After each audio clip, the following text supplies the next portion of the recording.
अब दोस्तों episode number 2 की कहानी की शुरुआत होती है। निम्मी और जूही जो कि नंद और भाभी होते हैं एक दूसरे के साथ बेड पर एक दूसरे की तड़प मिटाती हुई दिखाई जाती हैं। अगले दिन निम्मी बाहर कपड़े सुखा रही होती है तो इसका देवर जिसका नाम केशव होता है वो अपनी भाभी के पास आता है और हमेशा की तरह अपनी भाभी को छूना शुरू कर देता है। तो इसकी भाभी आग बबूला हो जाती हैं और केशव को बोलती हैं केशव बस बहुत हुआ, अगर आज के बाद तुमने मुझको छूने या मेरा पीछा करने की कोशिश की तो मुझसे बुरा कोई नहीं होगा।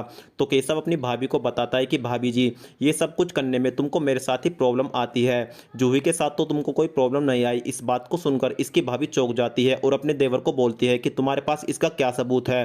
तो यहाँ पर केशव अपनी भाभी को जूही और इसका एमएमएस वाला वीडियो दिखा देता है, जिसको देखकर इसकी भाभी का पानी सा उतर जाता है और ये रो के यहाँ से चली जाती है। अब निम्मी अपनी नंद के पास आती है और गुस्से से इसको बोलती है कि तुम सभी लोग एक साथ मिले हुए हो, जूही घर में एक तुम ही थी जिस पर मैंने विश्वास किया और तुमसे प्यार कर बैठी, लेकिन फाइनली तुमने भी मुझको धोखा दे दिया। तो इसकी नंद भी रोकर अपनी भाभी से पूछती है कि आखिर भाभी ऐसा क्या हुआ, मुझको बात बताओ।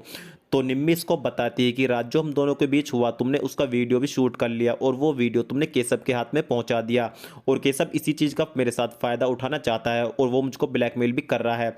तो ये इसको समझाती है कि भाभी दरअसल ऐसी बात नहीं है, तुम्हारे आने से पहले मैं एक वीडियो शूट कर रही थी और जैसे ही तुम कमरे में आई तो मैं वो वीडियो पॉज और स्टॉप करना भूल गई, तो इस तरह से हम दोनों का एमएमएस वाला वीडियो बन गया और मुझको पता ही नहीं चला कि मेरा मोबाइल कब में केशव के हाथों में पहुंच गया। अब जूही अपनी भाभी के जिस्म पर इन छालों को देखकर आग बबूला हो जाती है और अपनी भाभी को बोलती है कि भाभी मैं कसम खाती हूँ कि जिन लोगों ने भी तुम्हारा ये हाल किया है उनको उनकी सजा जरूर मिलेगी। अब रात को निम्मी अपने देवर यानी केशव के पास आती है और केशव को बोलती है कि केशव तुम मुझसे इतना प्यार करते हो मैंने कभी सोचा भी नहीं था और मैं पागल हमेशा तुमको इग्नोर करती रही, तुमको तो पता है कि तुम्हारे भैया मेरे साथ कैसा ट्रीट करते हैं और फाइनली मैंने डिसाइड कर लिया है कि मैं अब जिंदगी भर तुम्हारे साथ ही रहूंगी।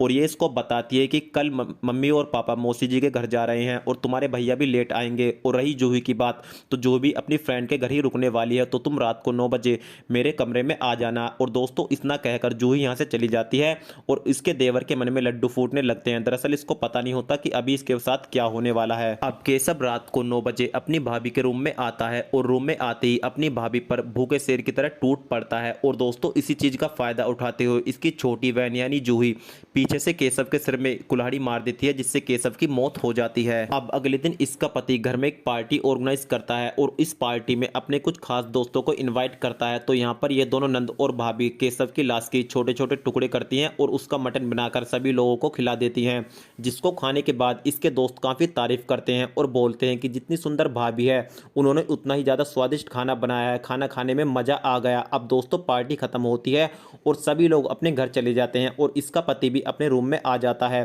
तो इसका पति अपनी बीवी को बोलता है कि आज जितना स्वादिष्ट तुमने मटन बनाया है मैं तो उंगली ही चाटता रह गया। अब निम्मी अपने पति को बोलती है कि अगर तुम और खाना चाहते हो तो मैंने स्पेशली तुम्हारे लिए बचाया हुआ है। तो इस बात को सुनकर इसके पति की भूख और बढ़ जाती है और ये खाने के लिए हाँ बोल देता है। अब निम्मी अपने पति को बाथरूम में लेकर आती है तो इसका पति बोलता है कि यहाँ कौन सा खाना है।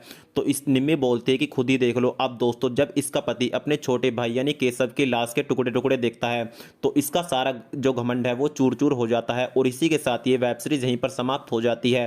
स्टोरी कैसी लगी कमेंट सेक्शन में लिखकर जरूर बताएं और अगर आप लोग इस चैनल को पहली बार देख रहे हैं आपसे छोटी सी रिक्वेस्ट है, चैनल को सब्सक्राइब करके बेल आइकन प्रेस जरूर करें। और दोस्तों वीडियो को अंत तक देखने के लिए आपका धन्यवाद।